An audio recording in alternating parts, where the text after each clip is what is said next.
Meus amigos, desejo para vocês a cura de qualquer transtorno de ansiedade. Vou falar hoje sobre o haloperidol, sulpirida e risperidona.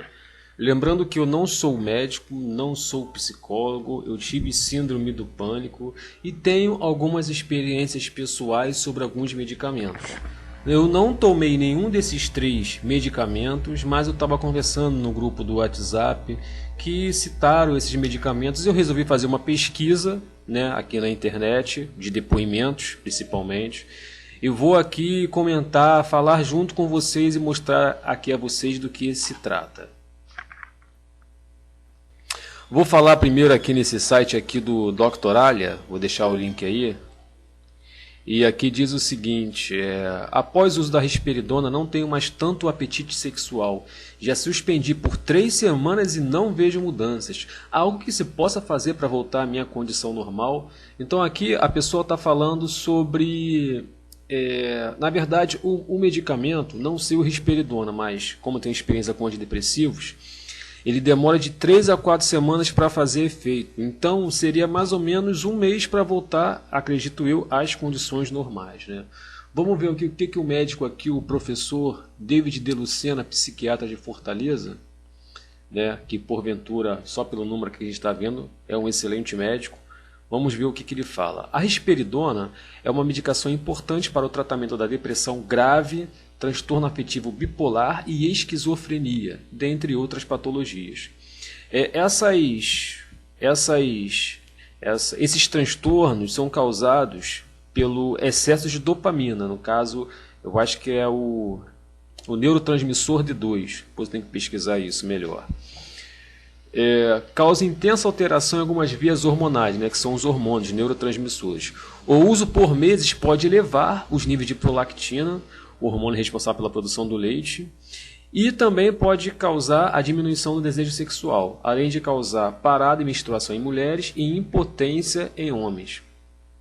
Pela experiência que eu tenho, qualquer antidepressivo, não que isso seja antidepressivo, mas os antidepressivos, eles parecem que o excesso deles, eles descem pela medula espinhal e acaba afetando a ejaculação e o próprio desejo sexual também, Uma vez suspensa a risperidona, o corpo pode levar meses para restabelecer as taxas hormonais. Ou seja, se ele está falando aqui de 3 semanas, infelizmente vai levar aqui mais alguns meses. Logo, é necessário um pouco de paciência. De todo modo, uma rotina de exames com dosagens hormonais é recomendada antes e após o tratamento da risperidona. Então, o médico ele cita aqui para quem tem esses problemas e já suspendeu a risperidona, fazer um tratamento hormonal, que no caso aqui é o mais indicado. Tem outro, isso aqui é um blog, 20 de dezembro de 2008, é o pacientepsiquiátrico.blogspot.com.br. Ele fala o seguinte, tem um título, efeitos colaterais monstruosos do haloperidol, da sulpirida e da risperidona. Provavelmente ele já tomou esses medicamentos, Ele diz aqui que vai compartilhar as experiências com psicotrópicos, originalmente escrito em 2008, porque ele volta aqui para falar em 2016. Ele fala aqui que ele tomou carbonato de lítio, e pelos piores efeitos que ele experimentou, sem dúvida, o lítio, mais do que os outros remédios, também tem efeitos terríveis. Fala que os piores efeitos que experimentei, sem dúvida, foram do lítio.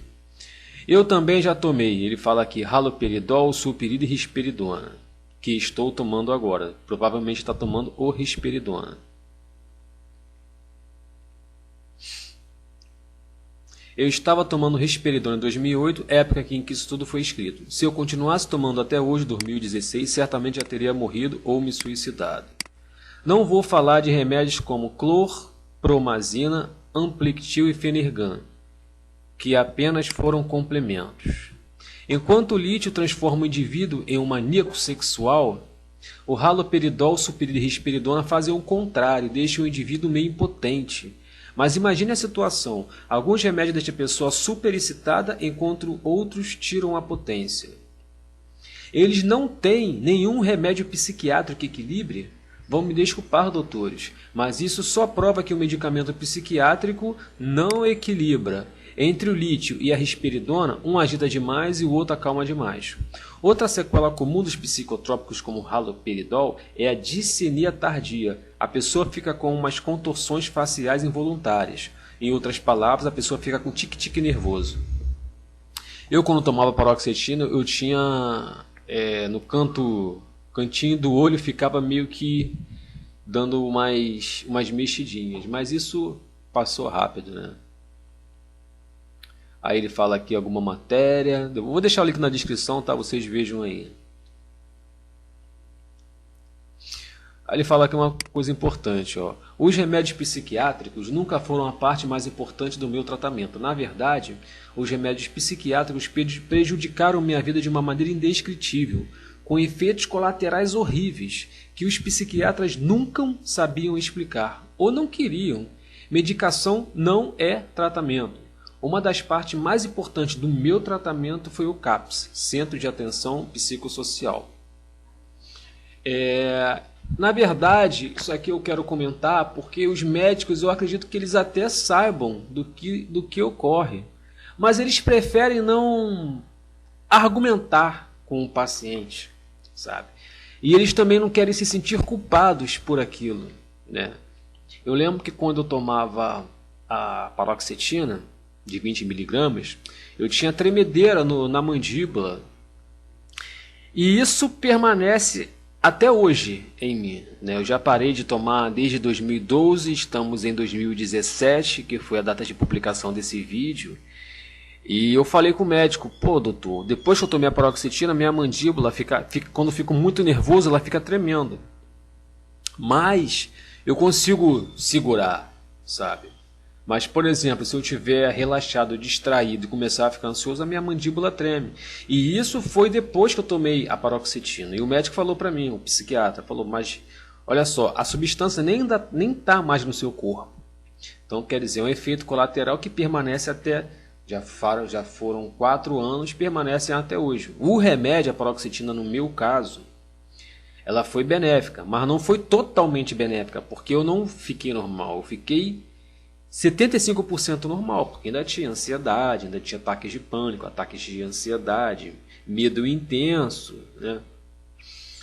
E esse médico também ele me disse o seguinte, que eu poderia parar de tomar paroxetina por alguns dias, 3 dias, não fazia isso sempre, para ingerir substâncias alcoólicas, né? Só que eu fiz isso, eu me ferrei, eu tive um ataque cardíaco supraventricular, tive arritmia, parei no hospital, quase morri.